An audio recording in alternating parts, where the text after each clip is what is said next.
मेरे प्यारे भक्तों, शास्त्रों में वर्णित एक ऐसी रोमांचक कहानी जिसे सुनकर आपके रोंगटे खड़े हो जाएंगे।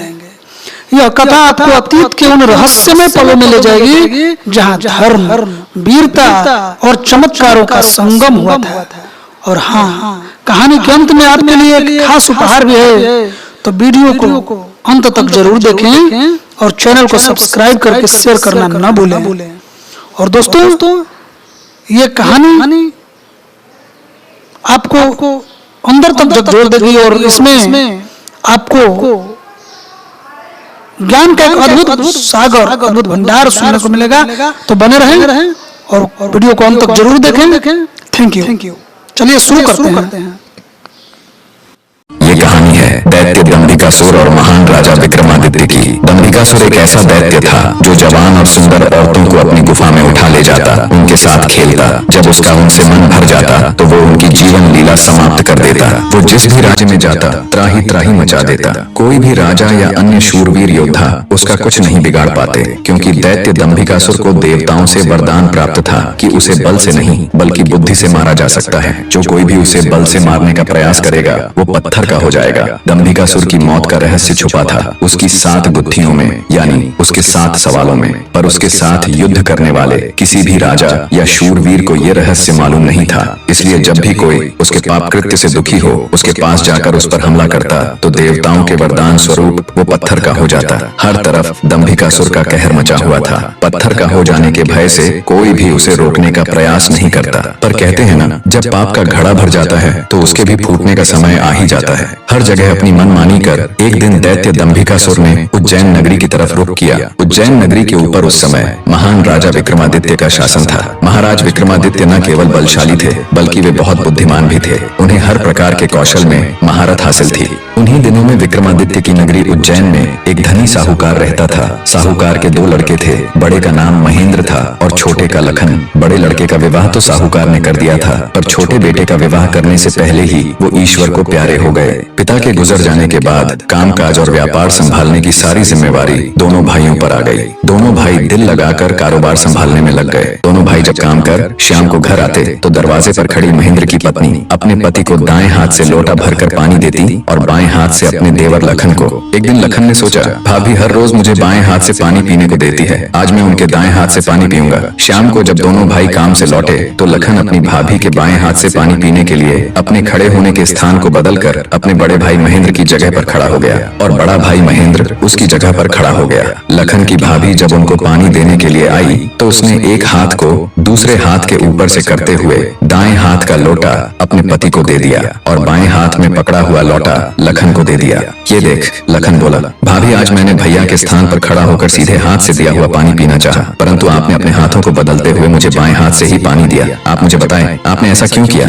लखन की बात सुनकर उसकी भाभी ने उत्तर दिया, अगर तुम्हें सीधे हाथ का दिया हुआ पानी ही पीना है तो तुम भी अपने लिए सीधे हाथ से पानी पिलाने वाली ले आओ। भाभी की कही हुई बात लखन को चुभ गई। वह बिना पानी पिए ही भाभी से कहने लगा, ये लो तुम अपना पानी का लोटा और मैं यहाँ से जा रहा हूँ और अब मैं तभी वापस आऊंगा जब मुझे सीधे हाथ से पानी देने वाली मिल जाएगी, वरना अपनी शक्ल नहीं दिखाऊंगा। इतना कहकर वो तुरंत मुड़ा और चल पड़ा। ये देख उसके बड़े भाई महेंद्र ने उसे रोकने की बहुत कोशिश की, पर वो नहीं माना और बोला, नहीं भैया अब तो तभी वापस आऊंगा जब मुझे मेरे योग्य पत्नी मिल जाएगी। इतना कहकर वो घर छोड़कर चल दिया। चलते चलते वह अपने नगर से दूर कांचीपुरम शहर में पहुंच गया। कांचीपुरम का राजा चंद्रसेन एक धार्मिक विचारों वाला व्यक्ति था। उसके राज्य में चारों ओर अमन शांति का माहौल था, परंतु फिर भी राजा चंद्रसेन हमेशा दुखी रहता था। राजा के दुख का कारण था उसकी जवान बेटी चंद्रकला का स्वास्थ्य। चंद्रकला दिखने में तो अत्यंत खूबसूरत थी, पर उसे एक असाध्य रोग ने घेर रखा था, जिस कारण राजकुमारी हमेशा अचेत अवस्था में रहती थी। राजा ने बहुत सारे हकीम और वैद्य राजकुमारी को ठीक करने के लिए लगा रखे थे, लेकिन उनमें से कोई भी राजकुमारी को ठीक नहीं कर पा रहा था।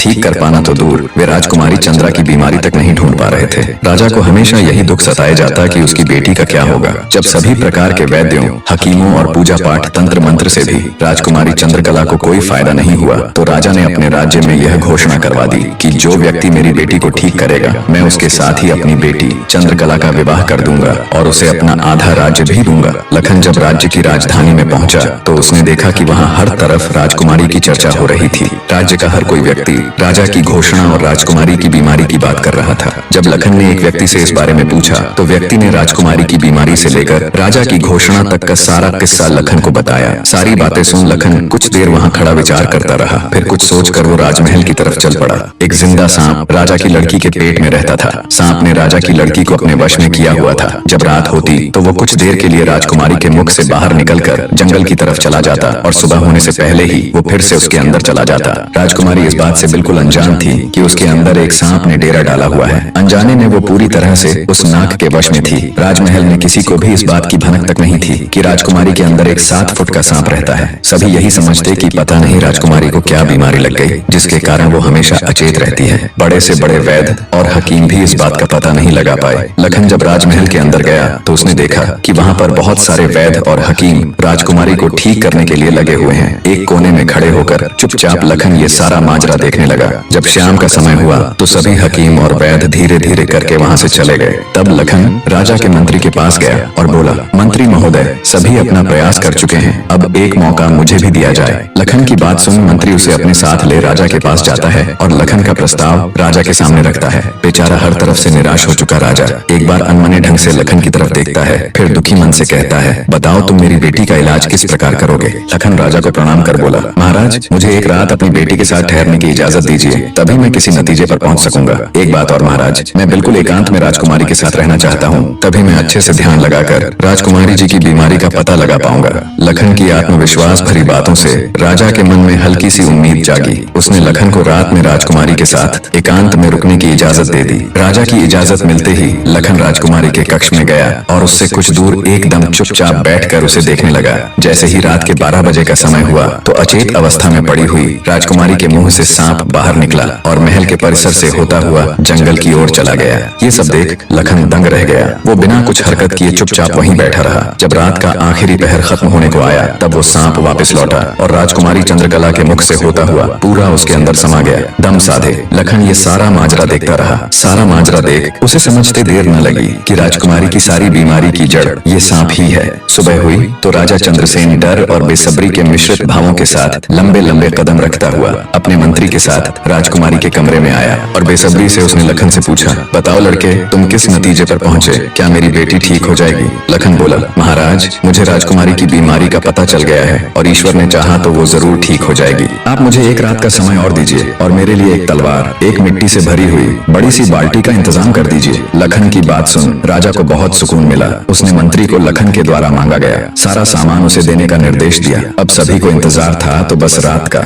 राजकुमारी को सांप के चंगुल से मुक्त कराने के लिए लखन रात्रि के आने का बेसब्री से इंतजार कर रहा था। पूरी तैयारी के साथ हाथ में धार धार तलवार लिए लखन राजकुमारी की ओर निगाहें गढ़ाकर उससे कुछ दूरी पर बैठ गया। जैसे ही राजमहल के घड़े ने रात्रि के 12 बजे का घंटा बजाया वैसे ही फुंफकारता हुआ सांप राजकुमारी के मुख से निकला तो उसके इंतजार में बैठे लखन ने अपनी धार धार तलवार से उस पर तेजी से ऐसा वार किया कि तुरंत सांप 2 टुकड़ों में जमीन पर बिखर गया। लखन ने सांप के दोनों टुकड़ों को उठाकर रेत से भरी बाल्टी के अंदर दबा दिया और सुबह होने से पहले ही बाल्टी समेत मृत सर्प को जंगल में ले जाकर उसे आग के हवाले कर दिया और वापस राजमहल लौट आया। तब तक सुबह होने का समय भी करीब हो चला था। राजमहल जब लखन ने राजकुमारी चंद्रकला को जगाया तो हमेशा अचेत अवस्था में रहने वाली राजकन्या तुरंत उठकर बैठ गई, क्योंकि अब उसके अंदर से वो सर्प निकल चुका था तो उसका प्रभाव भी खत्म हो चुका था। राजकुमारी उठते ही हैरान थी। उसे ऐसा लग रहा था जैसे पता नहीं वो कितने सालों से नींद में थी। जब लखन ने राजकुमारी से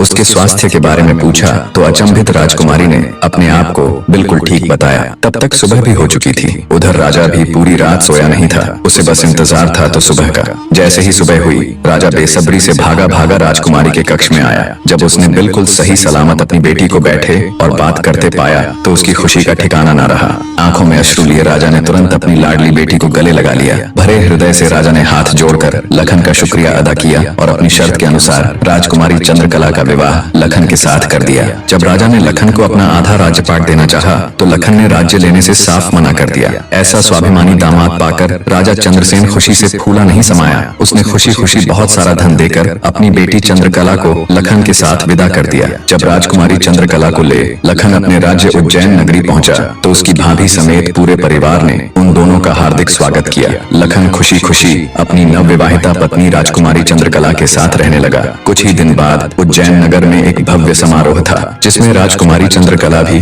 अपनी भाभी के साथ समारोह देखने गई हुई थी। तभी मेले में दूसरी तरफ से दैत्य दंभिकासुर ने प्रस्थान किया। इतने बड़े दानव को देख समारोह में हड़कंप मच गया। हर कोई अपनी जान बचाने के लिए इधर उधर भाग रहा था। दैत्य को देख राजकुमारी चंद्रकला भी अपनी भाभी के साथ जब समारोह से भाग कर जाने लगी, तभी दंभिकासुर की नजर राजकुमारी चंद्रकला पर पड़ गई। राजकुमारी के रूप यौवन को देखते ही दानवराज दंभिकासुर उस पर मोहित हो गया। दैत्य अपने पूरे जीवन काल में बहुत सी स्त्रियों के साथ खेला था, पर आज तक उसने इतनी सुंदर स्त्री कभी नहीं देखी थी। पलक झपकते ही उसने चंद्रकला को उठा लिया और उसे राज्य के बाहर अपनी गुफा में ले गया। राजकुमारी चंद्रकला का रो रो कर बुरा हाल था। उस बेचारी की तो किस्मत ही खोटी थी। कितने सालों तक वो उस नाग के चंगुल में फंसी रही। कुछ ही दिन पहले नाग से आजाद हुई थी। सोचा अब जिंदगी अच्छे से गुजरेगी, पर अब दैत्य दंभिकासुर ने उसे अपनी गुफा में ला पटका। न तो उसके आंसू रुकने का नाम ले रहे थे और न वो किस्मत को कोसने से। उसकी मनमोहक सुंदरता से अभिभूत दैत्य ने उसके साथ किसी प्रकार का बल प्रयोग नहीं किया। वह उस अद्भुत नारी को जबरदस्ती नहीं बल्कि उसकी सहमति से प्राप्त करना चाहता था। दंभिकासुर ने राजकुमारी से कहा,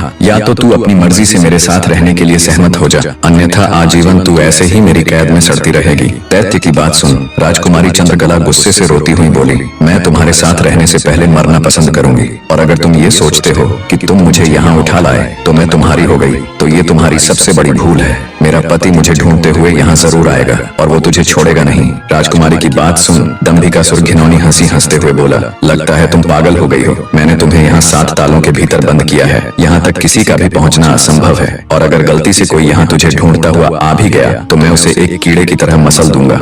ये तो तेरी सूरत मुझे भा गई, वरना अब तक तू भी कब की ऊपर जा चुकी होती। तेरी भलाई इसी में है कि तू स्वेच्छा से मेरी बात मान जा, वरना अंजाम बहुत बुरा होगा। इतनी बात कह दंभिकासुर वहाँ से चला गया। उधर जब मेले से दंभिकासुर राजकुमारी को उठाकर ले गया था तो लखन की भाभी बेचारी बेबस और लाचार सी बस उसे देखती रह गई। बहते अश्रुओं के साथ वो घर जाती है और सारा किस्सा लखन को कह सुनाती है। भाभी की बात सुन लखन के पैरों नीचे से जमीन सरक जाती है।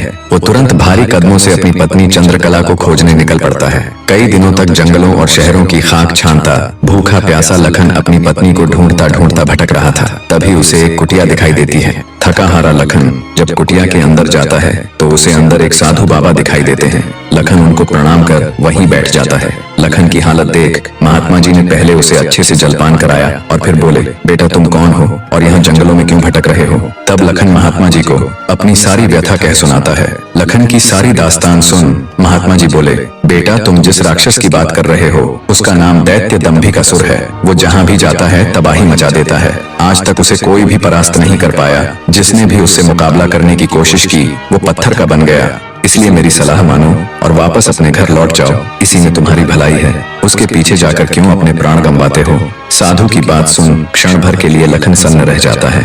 थोड़ी देर बाद धड़कते दिल के साथ उठकर वो महात्मा जी के चरण पकड़ लेता है। उसकी आंखों में डर और साहस के मिश्रित भाव थे। अपनी पत्नी को याद कर लखन ने आंखों में आंसू भरकर कहा, नहीं महाराज मैं ऐसा कदापि नहीं कर सकता। मेरी पत्नी उस दैत्य के चंगुल में है और उसे छुड़ाने के लिए मैं कुछ भी कर सकता हूँ। हे साधु बाबा अब आप ही मेरी आखिरी उम्मीद है। घर तो मैं नहीं जाऊंगा, चाहे मेरे प्राण ही क्यों न चले। सांस ली और कुछ पल सोचने के बाद कहा, देख लो बेटा मैं एक बार फिर कह रहा हूँ, उस दैत्य के सामने तुम्हारे बचने की संभावना बहुत कम है। लखन बोला, महाराज मुझे मेरे प्राणों की जरा सी भी फिक्र नहीं है, आप तो बस मुझे उस तक पहुँचने का मार्ग बताए कृपया। लखन के दृढ़ निश्चय को देख महात्मा जी ने फैसला किया कि वे उसकी मदद करेंगे। गहरी सांस लेते हुए वे बोले, तो सुनो बेटा, दैत्य दंभिकासुर कोई साधारण राक्षस नहीं है। उसने सालों तपस्या करके देवताओं को प्रसन्न कर उनसे वरदान प्राप्त किया है कि जो कोई भी प्राणी उस पर हमला करेगा तो वह तुरंत पत्थर का बन जाएगा। उसे पराजित करने का सिर्फ एक ही उपाय है, वो है उसकी 7 गुत्थियों को हल करना, यानी उसके 7 प्रश्नों के सही जवाब देना। अगर तुम्हारे एक भी जवाब से वो संतुष्ट नहीं हुआ, अर्थात तुमने गलत जवाब दिया, तो भी तुम तुरंत पत्थर के बन जाओगे। उसके हर एक सवाल के हर सही जवाब के साथ उसकी शक्ति कम होती चली जाएगी और उसके सभी 7 प्रश्नों का ठीक ठीक जवाब देने पर अंततः वो शक्तिहीन हो जाएगा। फिर तुम उसके ऊपर आक्रमण कर उसे पराजित कर सकते हो। पर बेटा वो बिना शक्तियों के भी बहुत बलशाली है, तुम फिर भी उसका मुकाबला नहीं कर पाओगे। महात्मा जी की बात सुन और दैत्य दंभिकासुर को पराजित करने का पूरा उपाय जान। डर की लहर के साथ लखन का पूरा शरीर झंझना जाता है, पर फिर वो अपनी पत्नी को याद कर दैत्य दंभिकासुर के पास जाने का निर्णय लेता है। लखन ने महात्मा जी के चरण छूकर कहा, महाराज मैं तैयार हूँ, कृपया मुझे उस दैत्य के पास जाने का मार्ग बताएं। महात्मा जी ने लखन को आशीर्वाद देते हुए दैत्य दंभिकासुर की गुफा का रास्ता बता दिया। दृढ़ निश्चय कर एक अदम्य जोश के साथ लखन दंभिकासुर की गुफा की ओर चल पड़ता है। कुछ देर तक कठिन यात्रा करने के बाद लखन उस भयानक गुफा के द्वार पर पहुंच जाता है। वह अपनी तलवार निकालकर गर्जना करता है, दंभिकासुर बाहर आ और मेरा सामना कर। लखन की ललकार सुनकर दंभिकासुर गुफा से बाहर आता है और क्रोध में दहाड़ता है, कौन मूर्ख है जो मेरी शांति को भंग कर रहा है। भारी भरकम विशालकाय दानव को देख लखन के पूरे शरीर में सिरहन दौड़ गई। हिम्मत जुटाते हुए लखन बोला, हे दुष्ट राक्षस, मैं उस स्त्री का पति हूँ जिसे तू बलपूर्वक उठाकर लाया है। पूछ तेरे वो 7 सवाल, मैं जवाब देने के लिए तैयार हूँ। सवालों की बात सुन दंभिकासुर चौंक गया, फिर कुछ सोचकर बोला, ओ तो तू उस धूर्त साधु से मिलकर आया है, उसी ने तुझे मेरे रहस्य का पता बताया है। पर अब क्या फायदा, मैं तेरी फूल सी पत्नी को तो कच्चा ही निगल गया हूँ। क्या स्वादिष्ट मांस था उसका। दैत्य दंभिकासुर का इतना कहना था कि लखन अपना आपा खो बैठा और आगे बढ़कर पूरी ताकत के साथ तलवार से दैत्य पर वार किया। लेकिन जैसे ही उसकी तलवार दैत्य को छूती है, देवताओं के वरदान के कारण वो भी तुरंत पत्थर का बन जाता है। दैत्य दंभिकासुर छल कपट से झूठ बोलकर पत्थर का बना देता है। लखन के पत्थर का बनते ही दैत्य दंभिकासुर जोर जोर से शैतानी हंसी हंसता है। बड़ा आया था मेरी 7 गुत्थियों को सुलझाने वाला। उसकी शैतानी हंसी से सारी वादियां दहल उठती हैं। घिनौनी हंसी हंसता हुआ दंभिकासुर अपनी गुफा में जाता है और राजकुमारी चंद्रकला से कहता है, एक कीड़ा आया था बाहर, कह रहा था तुम्हारा पति है। तुम तो बड़े बड़े दावे कर रही थी कि मेरे पति को जब मालूम चलेगा तो वो मुझे छोड़ेगा नहीं। अरे उसे मसलने के लिए तो मुझे अपने हाथों की भी जरूरत नहीं पड़ी। एक छोटे से झूठ से ही विचलित हो मिट्टी में मिल गया। इतना कह दानव जोर जोर से हंसता है। दंभिकासुर की बात सुन राजकुमारी चंद्रकला एकदम सन्न रह जाती है, मानो उसके शरीर में प्राण ही न हो। कुछ देर बाद जब थोड़ा होश संभाला तो रोती गिड़गिड़ाती हुई राजकुमारी बोली, दुष्ट दानव, क्या किया तूने मेरे पति के साथ। ऐसा नहीं हो सकता, मेरा पति नहीं मर सकता। कह दे कि तूने मुझसे झूठ कहा है। राजकुमारी चंद्रकला की बात सुन दंभिकासुर बोला, मूर्ख स्त्री, तूने मुझे समझ क्या रखा है कि तेरा वो कीड़ा पति मुझे मारेगा। अरे पागल औरत, मैं अमर हूँ, मेरा कोई कुछ नहीं बिगाड़ सकता। मुझे देवताओं से वरदान मिला है। इतना कह दंभिकासुर राजकुमारी के बिल्कुल पास जाकर बोला, अब तो तेरा पति भी नहीं रहा, अब तो मेरी बात मान ले। दानव की बात का कोई प्रतिवचन दिए बिना बेचारी राजकुमारी बेजान सी धरती पर गिर पड़ती है। उसकी सी धरती पर गिर पड़ती है। उसकी आंखों से लगातार अश्रु बह रहे थे। उधर जब अपनी पत्नी को खोजने गया लखन कई दिनों तक घर नहीं लौटा तो उसके परिवार वाले अत्यंत चिंतित थे। लखन की माँ और उसकी भाभी का तो रो रो कर बुरा हाल था।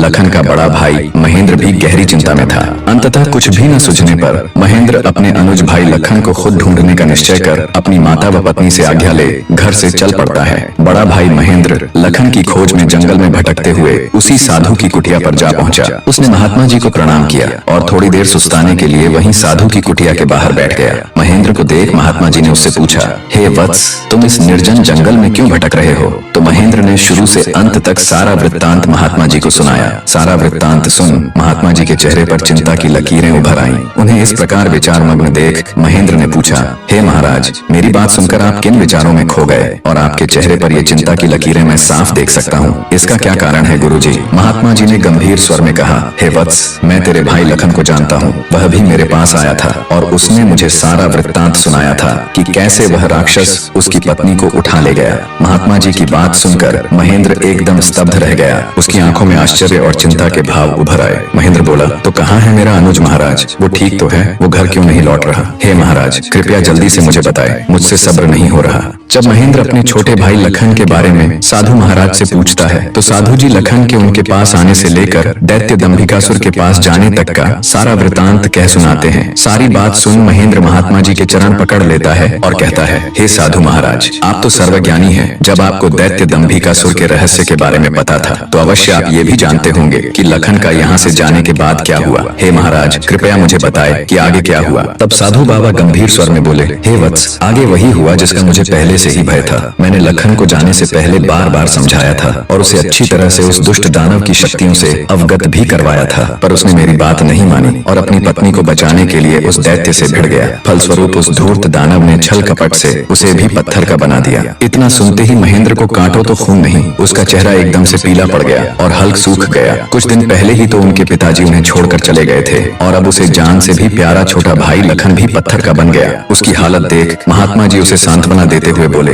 बेटा अब क्या हो सकता है, होनी को कौन टाल सकता है। महेंद्र तो जैसे शून्य में था, मानो उसके शरीर में प्राण ही ना हो। कुछ देर तक वहाँ घोर सन्नाटा छाया रहा। कुछ होश ठिकाने आने पर आंखों में अश्रु लिए महेंद्र बोला, हे महाराज, अब आप ही मेरी मदद कीजिए और मुझे रास्ता दिखाए, जिससे मेरा अनुज फिर से अपने मानव रूप में लौट आए। महेंद्र की बात सुन महात्मा जी बोले, बेटा ऐसा तो कोई रास्ता नहीं है। जैसा कि मैंने बताया, उस दुष्ट दानव की 7 गुत्थियों का जवाब देना ही इस समस्या का एकमात्र हल है। कोई व्यक्ति जब उसके सभी सवालों के जवाब देकर उसे पराजित कर मौत के घाट उतार देगा, तब तुम्हारा भाई लखन ही नहीं बल्कि उस मक्कारी दैत्य द्वारा श्रापित किए गए सभी जीव अपने वास्तविक रूप में लौट आएंगे। महेंद्र बोला, महाराज आप तो सर्वशक्तिमान हैं, फिर आप ऐसा क्यों नहीं करते। महेंद्र की बात सुन महात्मा जी बोले, बेटा बेशक मैं उस पापी दानव के सभी सवालों का जवाब दे सकता हूँ, पर मेरी भी कुछ सीमाएं हैं जिन्हें मैं चाह कर भी नहीं लांघ सकता। इतना कह साधु महाराज चुप हो जाते हैं। तब महेंद्र बोला, ठीक है महाराज, तो फिर मैं खुद जाऊंगा अपने अनुज को बचाने और उस दुष्ट दैत्य के सवालों का जवाब देने। महेंद्र की बात सुन महात्मा बोले,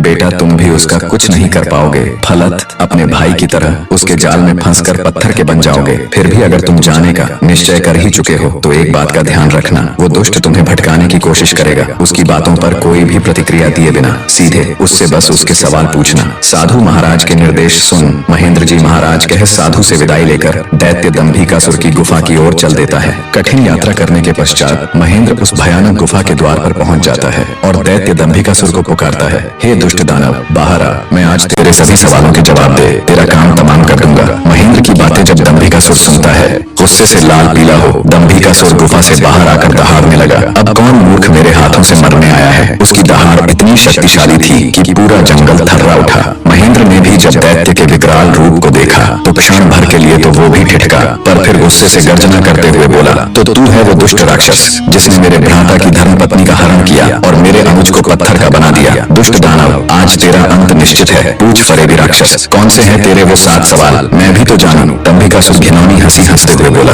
ओह तो तू उस निकम्मे कीड़े का भाई है जो मेरे शाप की भेंट चढ़ गया। लगता है तेरा भी जीने से मन भर गया, जो तू सब जानते हुए भी यहाँ आया। महेंद्र क्रोध से दांत पीसते हुए बोला, घिनौने राक्षस बातों में वक्त जाया मत कर, मैं तेरी बातों में आने वाला नहीं हूँ। जल्दी से पूछ तेरे वो सवाल, नहीं तो मैं तुझे इसी क्षण यमलोक पहुँचा दूंगा। ये सुन दंभिकासुर घिनौनी हंसी हंसकर नृत्य करते हुए बोला, सुन मूर्ख, मैंने तेरे भाई की पत्नी के साथ खूब विहार किया और जब मेरी इच्छा पूर्ण हुई तो उसके मांसल शरीर को कच्चा ही भक्षण कर लिया। क्या स्वादिष्ट मांस था उसका। अब तेरी बारी है और तुझे तो मैं पत्थर भी नहीं बनाऊंगा, सीधे तेरे टुकड़े टुकड़े कर डालूंगा। दैत्य दंभिकासुर के बोले गए ये बोल महेंद्र की छाती में किसी भाले की तरह लगे। अपने भ्राता की पत्नी के बारे में कहे गए शब्दों से उसके तन बदन में आग लग गई। सब कुछ अच्छे से जानते हुए भी महेंद्र अपने ऊपर काबू नहीं रख सका और दैत्य दंभिकासुर को मारने के लिए तेजी से उसकी तरफ लपका। जैसे ही उसने दैत्य के ऊपर अपनी पूरी ताकत लगा तलवार से वार किया, वैसे ही अपने भाई की तरह पल भर में वो भी पत्थर का बन गया।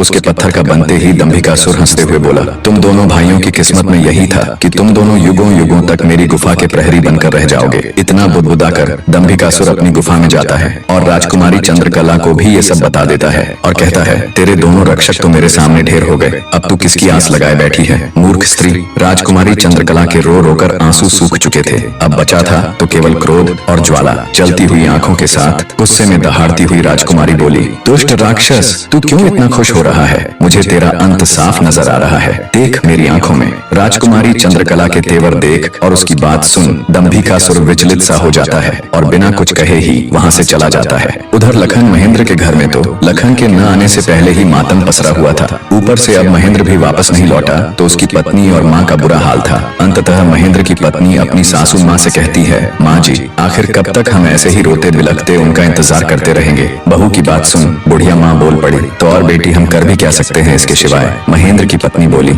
हम अपने राजा के पास जाकर उनको ये सब बताएंगे, वो अवश्य हमारी मदद करेंगे। बहू की बात बूढ़ी माँ को उचित लगी। दोनों तुरंत राजा विक्रमादित्य के पास चल पड़ती हैं। कहानी का अगला अध्याय भी बहुत जल्दी आने वाला है, बने रहे।